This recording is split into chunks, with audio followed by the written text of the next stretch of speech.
I'm Bree. Welcome to episode 11 of Nectar Knitty Chats. This is my corner of YouTube where I talk a little bit about my knitting journey, my projects I'm working on, things that I've finished, and generally talk things crafty, although for me it's pretty much all knitting, if not 100% knitting. I hope you're having a great day. If you're new here, thanks so much for being here.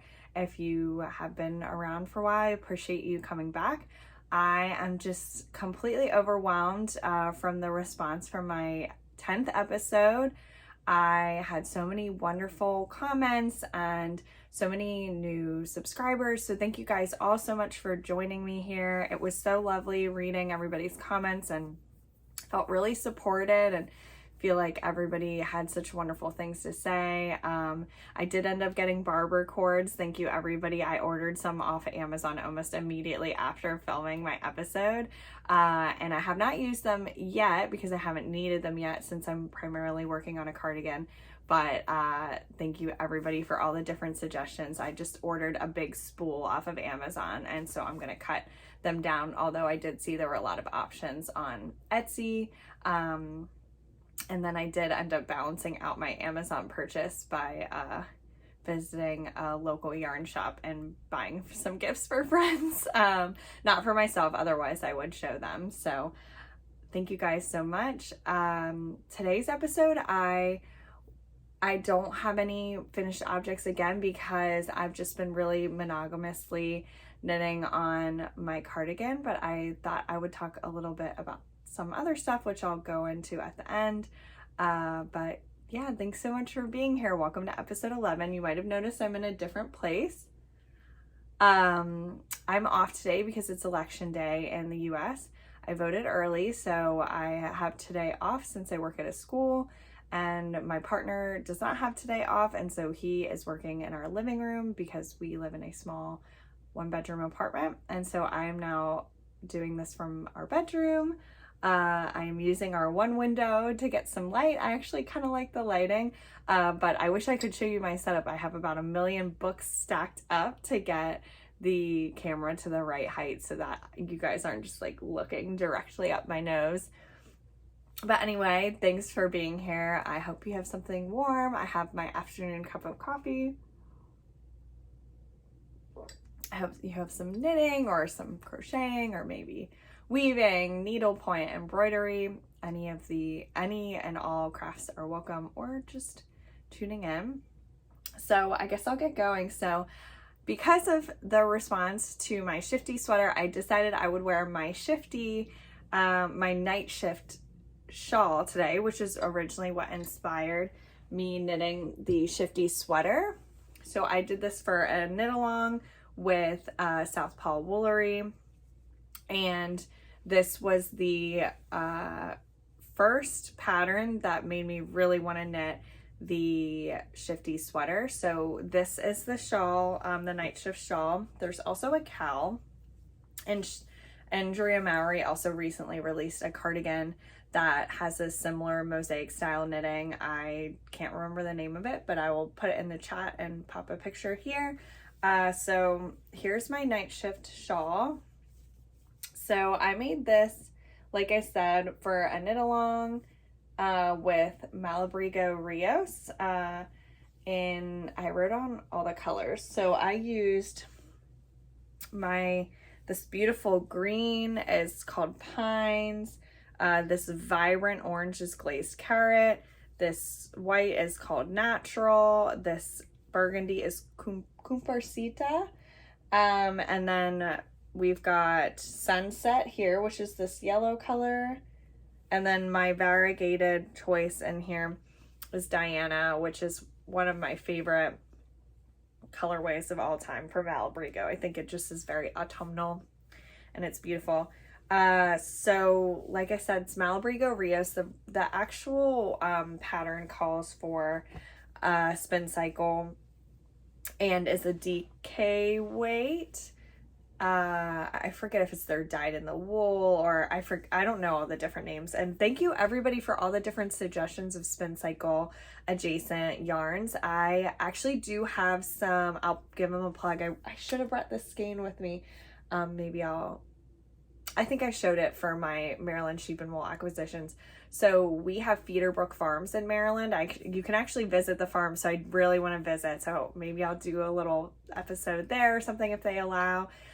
So they have a similarly spun yarn, and so I have that one. And then Yarn Hero was another one that people talked about. I did see their booth at Maryland Sheep and Wool, and their stuff is beautiful. So I think I would like to maybe support them if I choose to knit something that I want kind of like that color changing effect in. I have basically just used multiple yarns to accommodate for this instead in all my projects, which requires a lot more ends, at least to my understanding, but it's been worth it in the end, especially with shawls. I use the weave in Steven method that Stephen West has videos for, where you weave in as you go. You can actually see an example of that there. So that's where I did the weave in Steven. Hold on, I swear, like, maybe because I haven't worn this, it's got a little dust, but anyway, love this shawl. It's quite big, and because it's superwash, it is really, really soft. I don't even think I've ever blocked this because it's so large that it's definitely would grow. But now I kind of want to block it to see how big it'll get. Like, it's my full arm span. So yeah, I just kind of do this. Look like I'm a little bandit. And then I mess around with it to get it kind of how I want it. But I love it. I love fall colors. And so that definitely inspired this. I'm super happy with my color choices. There were a ton of people who knit this. It was the Southpaw NightShift like cow. And so I think you can check out that hashtag if you want to look at other projects. But like I said, it's mosaic color work. And so hold on, sorry about that. I think the wool sometimes, like, it probably, and I haven't worn this in so long, I wonder if it's a little dusty, so it's making me a little sneezy. But I love it. It's super cozy. I wear it all the time when it gets chillier. We've had crazy nice weather recently, and so I haven't worn it as much because of that. Excuse me. But I definitely predict that I will be wearing it a lot, and I wonder if I block it, if it'll even kind of, I could block it a little bit. It's quite long. I mean, it goes all the way down to my belly, well, past my belly button, really. That all being said, I love it. It's super soft. I'm not using as much superwash merino these days, but this is just like super comfortable next to skin, and Malabrigo's color like options. I mean, this is Rios. It's unbelievable, the variegated and tonal colors that you can have. So I definitely recommend it if you're looking for a pretty easy like maintenance project. And like I said, I love mosaic color work, and so I've really enjoyed anytime you see mosaic color work. If you don't like color work, I recommend you give it a try, because it's been as somebody who doesn't like stranded color work, or I don't feel I'm very good at it, mosaic is kind of a good, can do color work but doesn't require multiple strands. So yeah, so that's what I'm wearing. My major works in progress, I'm not even going to show you my socks because I have made little to no progress since my last filming, but I have my cast off the body of my ranunculus. So it's looking a little wrinkly right now because it has been living in my project bag while I've been really focusing on this cardigan.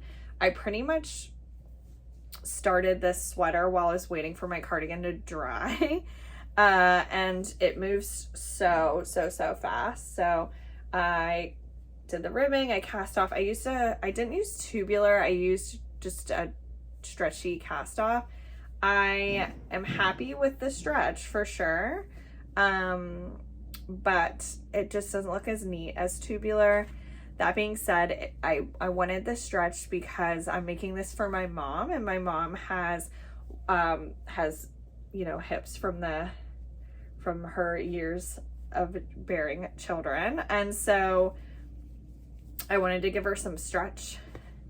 And so I think it'll look better. It's flaring a little bit. I think it'll look better after a good block. But that being said, I'm really happy with it. The color is really gorgeous. The yoke is really beautiful. The yarn is Cascade 220. It's one of their heathered colorways. And it's really, really soft, especially considering it's non-superwash. I'm really, really happy with it. I think my mom wants kind of 3/4 sleeves. So I think once I pick up the sleeves, it'll move really fast. So I'm looking forward to that. I have this much yarn left. So I think I will divide this in half and just knit as much sleeve as I can with the yarn I have left. This was a little over 2 skeins of yarn, and so I have a little less than a skein here. So I think it should work, but it's gonna be close. That being said, my mom was cool with 3/4 sleeves, so I think it'll be fine. And then here are my needles. I mentioned I'd gotten the Chiagu needles, and I'm using US 8s. Oh wait, this was the US 8s for the ribbing. It calls for US 10 for the actual body. I need to remember that. I don't want to make my sleeves too narrow. So that is my ranunculus. And then my big WIP that I've been working on for a while now, which is nearing the finish line, is my first cardigan, which is living inside of this Hue and Me project bag I got for a project I made for my grandmother. I am using Cascade Heritage sock. I have this much left, and I'm holding it with Drops Kid Silk. This is in the color Snow. This is in the color Off-White. Looks great together. I am really playing yarn chicken here. I ordered an extra skein of the sock yarn because I figured worst case I have some extra cream colored sock yarn, so that is on the way. And so if this ends up being fine, then I'll just have a skein of sock yarn that I can use for nearly anything, like a whole skein of it. I mean, you know, there's a lot that can be done with it. But the exciting update on my project is that I have one completed sleeve. So here, so many ends, but I have one completed sleeve and I love how it looks. So you can see, so it's all half fisherman's rib, and then you do a rapid decrease to make a balloon sleeve, and just look how neat that looks. I just love it. It's so great. I did tubular bind off on it and it looks really neat. I love it. I'll try it on.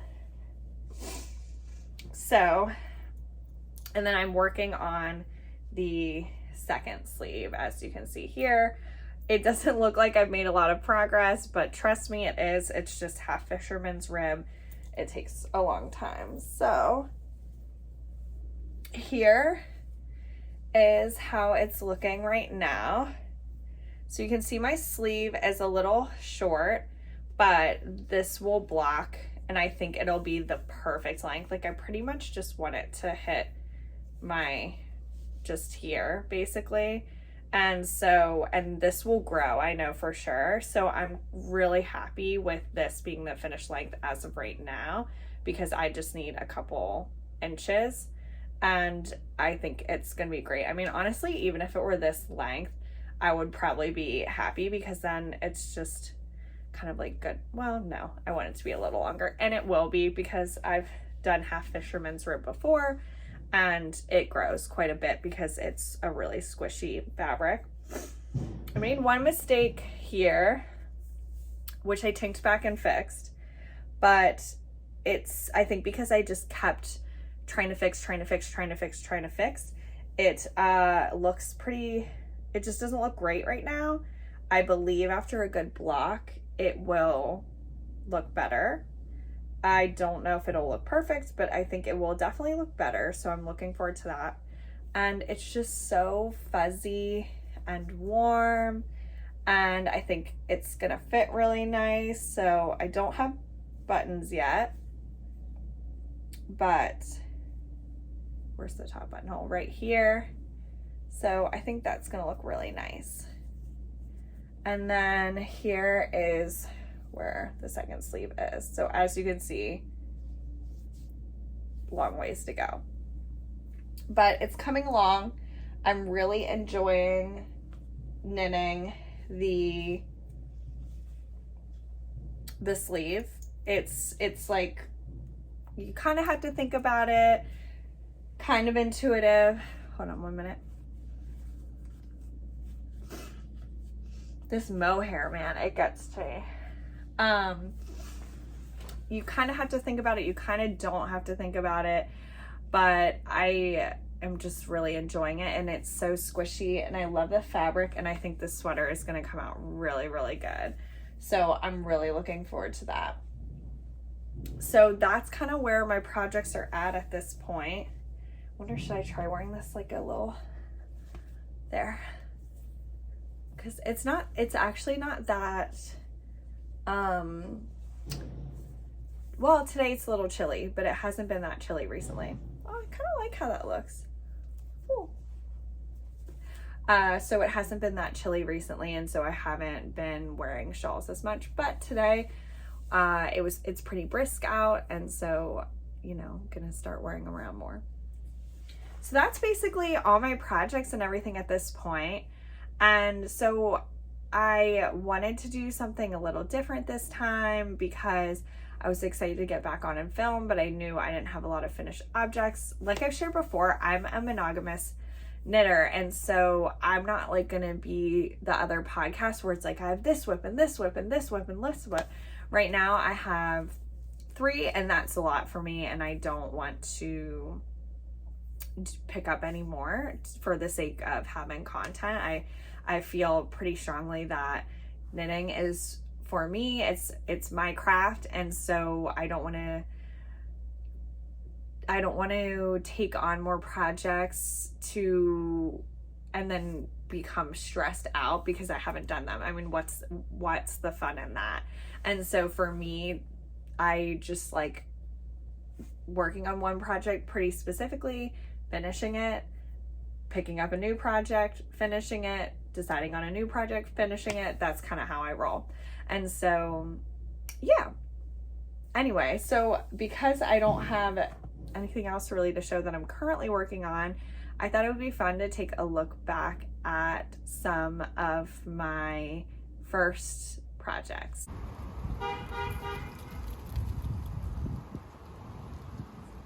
And so I just thought it would be fun to reflect a little bit. I don't have all of them. So my first project was a seed stitch scarf that I made with LionBrand Thick and Quick. And I have a picture of Steve wearing it that I'm gonna try and find. And if I find it, I'm gonna put it here. I worked on this project from like April of 2020 until November of 2020. I hated it. It looked terrible. It came out all wobbly. I messed up stitches. It was just a hot mess. I ended up, you know, casting it off because I was so bored of it, and it was too short because scarves are so long. And I learned a lot. I mean, there are some things that I will say beginner knitter Brie did well.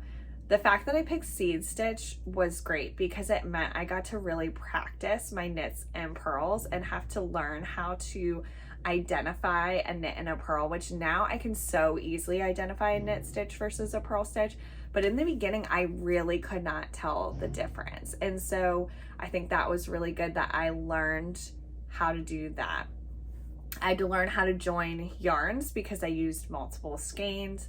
So there was that, and because it was a scarf, it gave me the opportunity to really sort out my tension. And I hated the scarf, I hated the project. Now when somebody starts knitting, I recommend doing like dishcloths or just starting out by swatching, because with a dishcloth, you get that kind of burst of, oh, I finished a project, but you're still practicing all the same skills. where I think so many people stop knitting because their first project is a scarf. And I mean, I still don't like knitting scarves. I've knit one and I love it. I wear it all the time. I love wearing scarves, but I do not particularly love knitting them.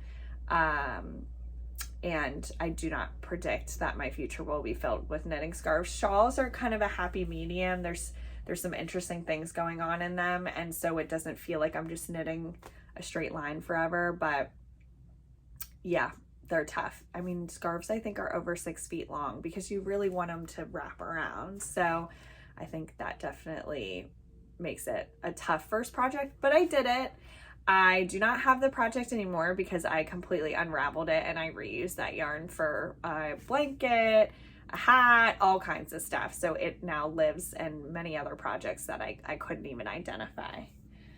So I would say my first project that I was like very excited about was, and I still have it, I kept it, this hat. So, and I look at it now and I'm just like, oh, Brie. So I knit this hat. I found this yarn at Scrap Be More, and I still love this yarn. I think it's so beautiful. I found a ball of this yarn and I was like, I would love to knit with it. And so I bought it. I had no idea what I would do with it because at the time I was only knitting scarves. And so I had no idea what I was going to do with it. But I decided, you know what, I'll figure it out. And I asked the shop, I said, do you think I could make a hat with this? And they were like, oh yeah, definitely.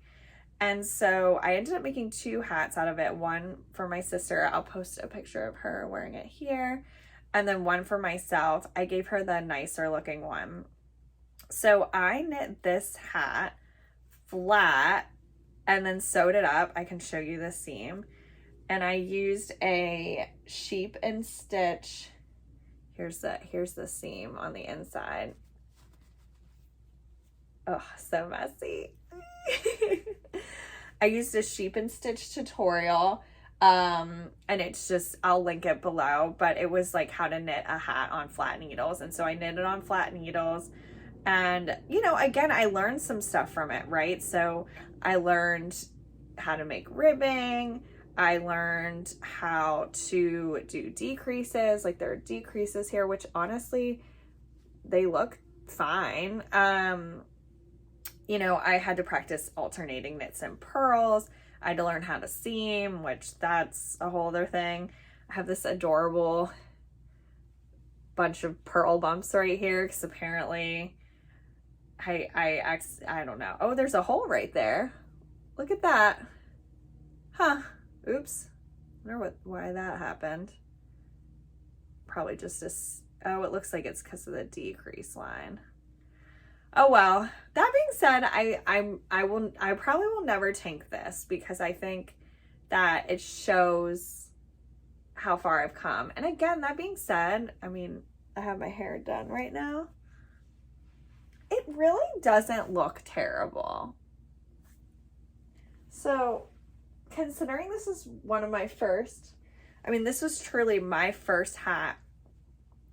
And hat knitting is definitely what got me into knitting. I loved that you got to try a bunch of different stuff. You got to play with the color. You got to really just, and then there's that gratification of, oh, hey, I finished a project. And you could finish a hat in, you know, in one sitting, really, if you want, especially if it's super bulky, which I used a lot of super bulky. So I have to say, you know, I'm quite happy with it in the end. I love this yarn. If I could find it again, I would use it again. It's definitely some sort of, I think, wool acrylic blend, but I just think the colors are so beautiful. And so I'm just a real fan of it. So if anybody knows exactly what this yarn is, let me know. But yeah. All right, so continuing the first. So like I said, hats really got me into knitting because, you know, practicing skills, choosing colors, the gratification of finishing a project. And then the next thing that I think really kind of cemented my love for knitting was test knitting. I'm going to take a little sippy here.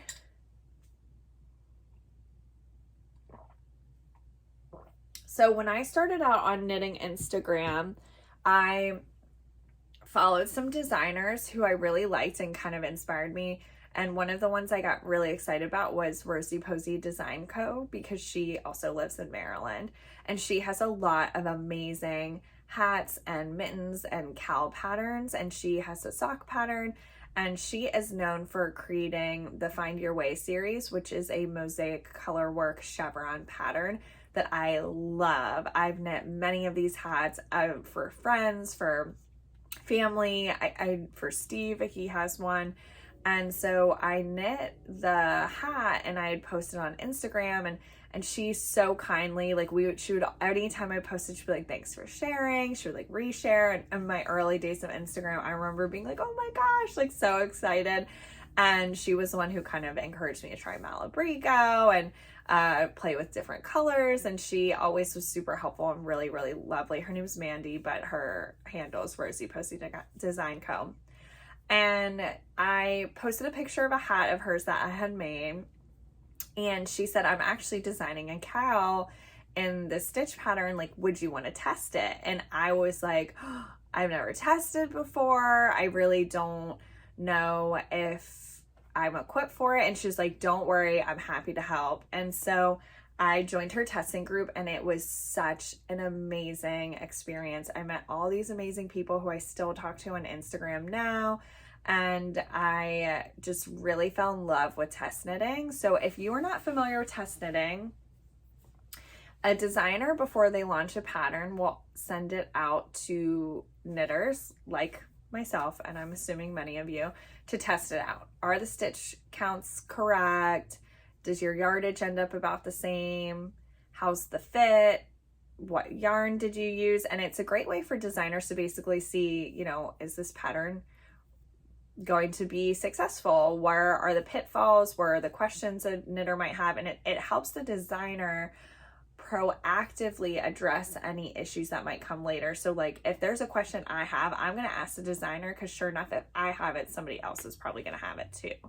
And so I really enjoy it because it's been a really great way to connect with designers and with other knitters. And I like the kind of note-taking side of it and the problem-solving part of it, and just kind of getting to work my brain in a different way when it comes to knitting. And so I did my first test knit, and it is the Find Your Way cowl super, the Find Your Way cowl, the super bulky version of it. I used Joann's buttercream yarn, which was a recommendation of my friend. I have to say, there's some things I love about this hat. The pattern, the color choices, the yarn is not one of them. It is a wool acrylic blend, and it is created a super, super dense fabric. I did meet gauge, but to meet gauge, it created this really dense fabric. And so any issue I have is not with the pattern at all. It is with my selection. So the other thing is I just don't know if I'm a cowl person. Oh, I'm definitely messing up my hair here. So let's try this.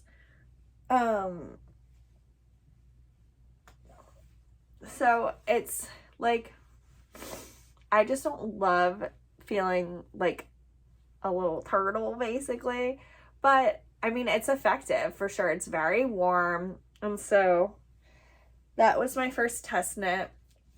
I think I actually, oh goodness, look at my hair. So I think I actually would really enjoy a cowl, and I have made one actually, and just like a thinner yarn, like a worsted or a DK, because then it kind of is a little slouchier, like a little drapier, where every problem I have with this is not the pattern, it is my yarn choice. So, but that being said, Mandy's patterns are super clear, super lovely. This is one of my first in the round projects, because before that I was knitting flat, and I knit her hats in the round, and knitting in the round is a total game changer. So my first test knit, as you can see, I never wove the ends in. This one is one where I don't think I'll tink it because it's sentimental, but I have never wove the ends in. I wonder if I blocked it, if that might loosen the stitches up a little bit. But that being said, I think it's so pretty. It just is not the right fiber choice. And then my last first that I wanted to talk about today, take another sip. I'm drinking out of my Charm City Books mug, which is my favorite bookstore in Baltimore. If you're a local, definitely check them out. And I'm just drinking coffee with some creamer. One thing about me is I definitely am kind of a baby about drinking my coffee with creamer. I can drink it without, but I prefer it with. And yes, I do like pumpkin spice coffee creamer. Okay, so my last first is my first sweater. So I had been knitting pretty consistently for a year, and I really wanted to knit a sweater. I had bought a sweater pattern, I had bought yarn for it, but I opened up the pattern and I was like, oh my goodness, this is so overwhelming. And so I closed it, I put it away, and then I just kept dreaming about knitting a sweater. So in my Instagram, my knitting Instagram, I had followed Kadri, and she put out a tester call specifically for experienced knitters who had never knit a sweater and really wanted to and were test knitters. And I could not apply fast enough. I was like, I am the target audience for this. I've been knitting. I have all the skills I need to knit a sweater. I'm just scared to do so. And so being in a supportive environment with a designer and fellow knitters who are in a similar boat to me felt like the perfect fit. And so I signed up and I got selected to knit the latte sweater. So this is the latte sweater by Kadri. I love this sweater. I wear it all the time. I knit it in Barocco Pure Merino, which is discontinued, and also Sugarbush Drizzle, which I believe is also discontinued. But it's just this really lovely soft fabric. This merino doesn't have, I don't know if you can see the halo on it, but it works out perfectly. I actually got the Barocco from Scrap Be More. I got an entire sweater quantity of pure merino wool for $30, and then I got the Sugarbush Drizzle that I ordered, I think, off Amazon. I'd never worked with mohair before, so I just tried to get it in the most accessible way possible, and I'm happy with it. It's not quite, I mean, you can kind of see like how this is super fuzzy. I mean, it's just crazy fuzzy, where this is just not quite as much. And I think that's because of the fabric density. So this was Aran weight yarn held with mohair, where this is fingering weight held with mohair and much thinner needles. And so I wonder if the fabric density is why this is so much fluffier. That being said, it just creates this really silky, lovely fabric. And I just loved, anytime somebody tells me they want to knit a sweater for the first time, I cannot recommend this pattern enough. It has video tutorials for every step. You learn short rows. This is how I learned tubular bind off. And I have to say, like, it looks pretty gosh darn good considering that it was my first time ever doing it. And I learned how to do raglan increases, which was new for me. She uses lifted increases. And I mean, it just was a really wonderful experience. It whipped up in no time also, because since it's Aran and DK. I think I had to go down a needle size. I couldn't tell you. I would have to look back at my needles. It moves really fast, but it's not overwhelmingly warm either. It's quite nice. So I wear this all the time. My only issue with this, and again, this is not a designer thing, this is a me thing, is when I wove in the ends, I did a bad job of it. And so you can see, yeah, you can see where I wove it in. It's just really messy. It's really messy work. That being said, I think I'm the only one who really notices it. And I've since learned a lot more about weaving in ends, and I just do a better job of it now. My hair is literally insane right now. It's fine. Now that it's shorter, it's a little unruly, but yeah, so I'm overall really happy with it. The ends thing is definitely, it does bother me on occasion. I've washed it several times and it just hasn't done the trick. But at the same time, now that I've worn it so much, you can't really pull the ends out. It's kind of felted in a little bit, which is ultimately what you kind of want. So that all being said, I'm not stressed about it. Again, it's my first sweater, and sometimes I look back on some of these things and I'm like, oh, like, look at how much I've grown, you know? So it's not too shabby. So that is my first sweater, which is the Latte Sweater by Kadri. So that's all I got for you guys today. I hope you enjoyed it. I would love to hear about your first projects. What was the first one you ever did? What was the first one you were really like, oh, I think I'm hooked? Or your first sweater, or what you're working on currently. I would just love to hear it. I think in the future I might do some more where I kind of talk a little bit like about this. I also this time decided to take some film of just like my life and my walks and the fall weather. So I'm gonna at this point you'll have already seen it. I'm gonna pop in some videos of that if I can figure that out. But anyway, thank you so much for being here. Happy November. Holiday season is coming up. I have some gift knips I need to work on. So you'll be hearing about those hopefully once I finish the first cardigan, which should be this week, hopefully. So thank you so much for being here. Happy knitting, happy crafting, happy fall, and I will chat with you soon. Bye.